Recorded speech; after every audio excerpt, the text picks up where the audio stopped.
امام علی مقام آرام سے مسجد نبی میں بیٹھے تھے، زمانہ پوری دنیا سے جاتا تھا، ہاتھ چومتا تھا، قدموں میں بیٹھتا تھا۔ اتنے بڑی عظمت والی بھی کوئی شخصیت ہوگی جس کے رگوں میں رسول اللہ کا خون دوڑتا ہے، جسے حضور اپنی زبان مبارک اس طرح وہ چوسا کرتے تھے جیسے عرب کے لوگ پیاس کے عالم میں کھجور چوسا کرتے تھے۔ اتنا بڑا بھی کچھ شخص تھا، لیکن جب دین پہ کڑا وقت آیا تو حسین نے مسجد کی خطابت نہیں بچائی، آستانہ نہیں بچایا۔ امام علی مقام نے کہا کوفہ لٹتا ہے تو لٹتا رہے، دمشق میں فساد ہوتا ہے تو ہوتا رہے، وہ ملک شام کی بچیاں رو رہی ہیں تو روتی رہیں کہ ہم پہ یزید قابض ہو گیا، میری مسجد آباد ہے، کافی ہے نا۔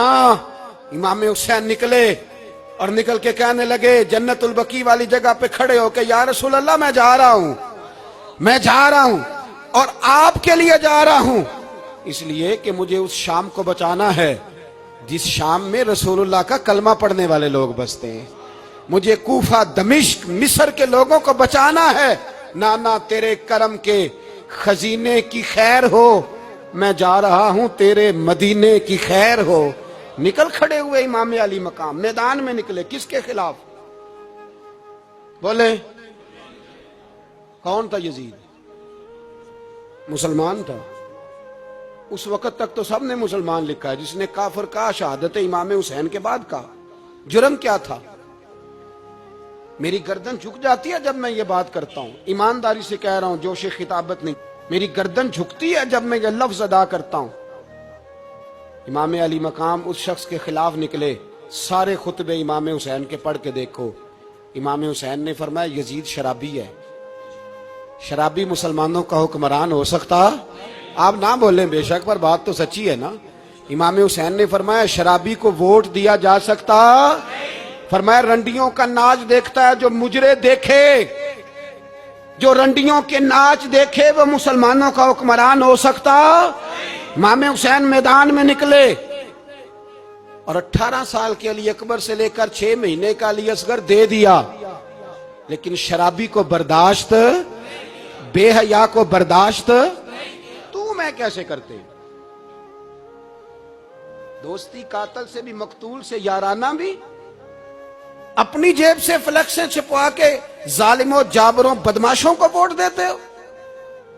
امام حسین کو تیری دیگ کی ضرورت ہے جو تو 10 محرم پہ پکاتا ہے، چاولوں کی ضرورت ہے جو تو نے 9 محرم کو پکائے، ان کو اس بریانی کی عادت تھی جو تو نے پکائی ہے۔ میرے گھر میں فلاں MNA MPA صاحب آ گئے تھے، امام حسین کے گھر کے اندر یزید نے پیغام بھیجا، اس نے کہا جیسے کہو گے کر لوں گا، جتنے پیسے کہو گے دے دوں گا، جتنی مسجدیں کہو گے بنوا دوں گا، جتنے ادارے کہو گے تعمیر ہو جائے، مجھے نہ چھیڑو۔ آپ نے فرمایا نا، مسجد مدرسے اس وقت آباد رہتے ہیں جب حکمران صحیح ہوتے ہیں، اور جب حکومتیں غلط ہوتی ہیں تو پھر مساجد آباد، پھر مدارس کی آباد کاری ہو ہی نہیں سکتی۔ میں دین میں نیا رکھنا کھول دوں؟ امام علی مقام کھڑے ہوئے، پر میں کیا کروں؟ حکومت کیا کروں؟ حکومت سے کیا کہوں؟ اگر میری ملت کے اپنے جوان کے موبائل میں رنڈیوں کا ناچ ہو تو 10 محرم کو تو امام حسین کربلا میں تڑپ جاتے ہوں گے۔ اگر 9-10 محرم کو جو نکلا امام علی مقام کی بات کرنے کے لیے، وہ نوجوان اگر سگریٹ کا، شراب کا، بدماشی کا عادی ہو تو حضرت علی اصغر کہیں گے نا میری قربانی کا کیا بنا؟ وہ تو نکلے تھے عریانی اور فحاشی کے خلاف، اور اگر ملت کا جوان روز چوک میں کھڑے ہو کے لڑکیوں کو تاڑتا ہو تو حضرت علی اکبر تو اپنی قبر میں روتے ہوں گے کہ یہ اس قوم کے لیے جان دے دی جو آج یزیدی طریقوں پہ عمل کر رہی ہے، جو ساری رات گند دیکھ کے سوتی ہے، جو ساری رات بے حیائی، فحاشی اور عریانی میں لگی رہتی ہے، ان لوگوں کے لیے جان دے دی۔ اتنا ظلم ان شہیدوں کے ساتھ، اور 10 محرم کو دیگ پکا کے کہتا ہے میں امام حسین کا ماننے والا ہوں، میں امام علی مقام سے پیار کرنے والا ہوں۔ نہ بھائی، نہ دو رنگی چھوڑ کے یک رنگ ہو جا، سراسر موم ہو جا یا سنگ ہو جا، امت مسلمہ کو بیدار ہونا پڑے گا۔